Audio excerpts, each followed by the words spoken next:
Hey guys, today I'm going to show you a sequence that I use a lot to help prepare students for downward facing dog. I think all students, even people who are really experienced in yoga, I'll speak for myself. In my body, I enjoy downward dog a lot more if I've done some poses prior to it that actually help prepare me for it. We commonly see maybe a cat-cow situation and then are asked to go into downward dog. And while I don't think there's anything wrong with that, the movements of the spine through cat and cow don't do a ton to help to prepare the body to do the work of downward facing dog. So this is the sequence that addresses some of the musculature that needs to be strong and warm and mobile to be able to be in downward dog in a way that's useful and feels good. So I'll have students usually start in child's pose or some variation of it. I'll show you.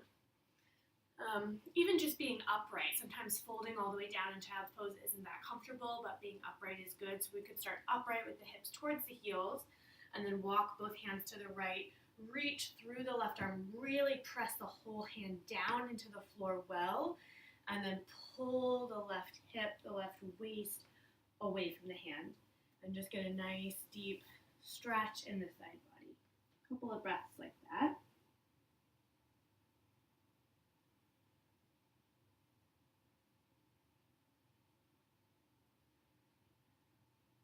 And then walk back into the center. Bring hands up onto the blocks. I've been doing the whole first half of the class with everybody with their hands on blocks. If you've got cork ones, it's nice and stable, so I really like that.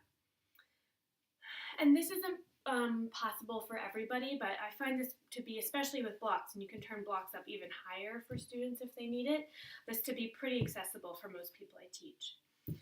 So you would set up the legs like you're going to do Parigasana, gate pose, but keep the hands here. So the right leg will come out to the side, and any foot placement I think is fine. I have my whole foot flat.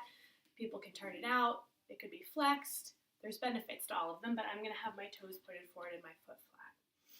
And then trying to keep the pelvis level, a little support from the belly. And do kind of like a cat or a cow towards child's pose shape. So we inhale, lift the tailbone. We're getting a good stretch in the adductors here.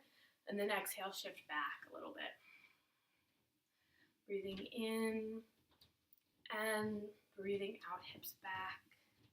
And I'll have students do this several times to stretch into the adductors, because when there's one adductor, adductor magnus, that acts like a hamstring, but it doesn't cross the knee. So it can really kind of create that tension and shortness in the back of legs in downward facing dog, and it's nice to stretch. And I think this is one of the best ways to do it. So I do that. I rock forward and back a couple of times, and then pause right in the center. And again, some students need blocks higher to make this more accessible. Hands to the hips, into gate pose, left arm comes up, and exhale into the side bend. Again, this is nice because it's working the inner thigh and the side body. The lats are a really important part of downward dog, so it's nice to use them a little bit first. And then reach out to come up. Hands back to blocks. Any height is fine. Although, again, having more support will make this next exercise easier. Now I do come to the inside edge of the foot, keeping even weight in both hands. Keep both elbows straight. Keep the back of the pelvis level. It's strengthening here for the outer hip. Lift and lower and lift. Whew. And lower. I'm totally... Yeah, that's hard. I haven't done that in a while. One more.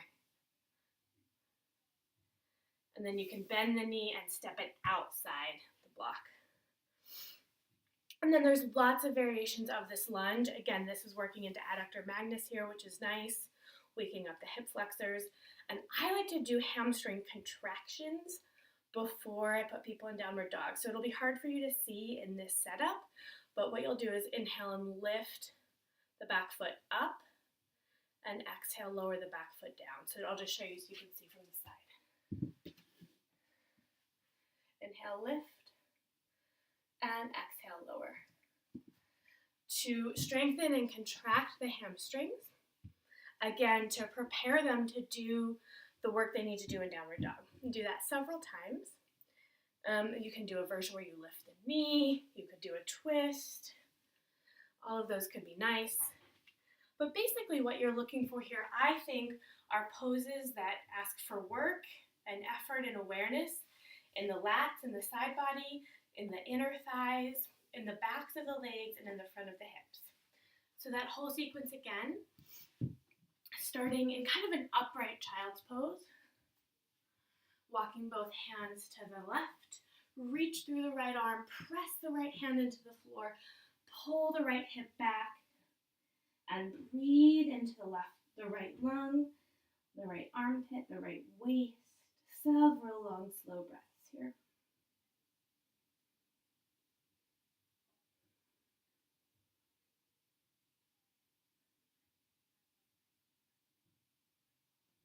And then working back into the center. Hands come up to blocks. Left leg extends like a gate pose leg. And level the pelvis. Lift the tailbone. Take a breath in. And shift back a little bit as you breathe out. And inhale forward. And exhale back. And of course, you can also do this with hands on the floor. You can do it with the forearms down. For most students, it's going to be most useful and accessible, kind of supported here. So you do that several times and then carefully come up to gate. A little bit of action of the legs hugging in towards each other.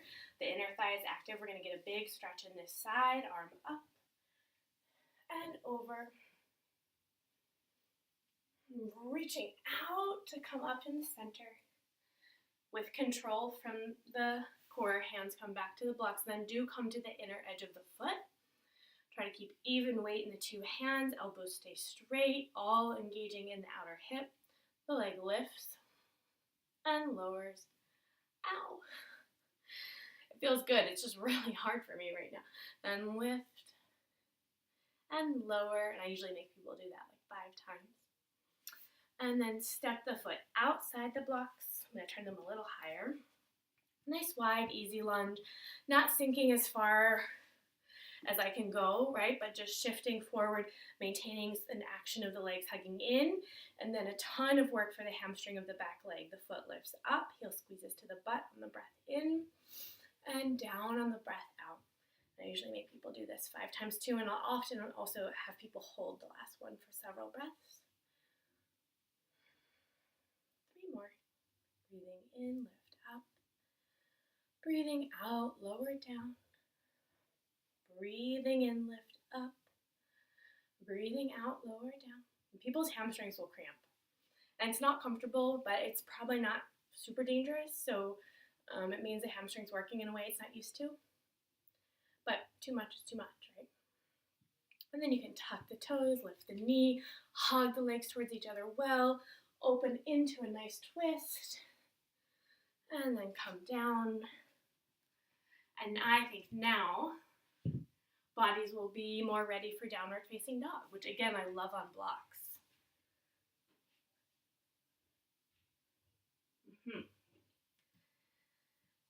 So I hope that helps and is interesting. Let me know if it makes sense. Let me know what questions you have.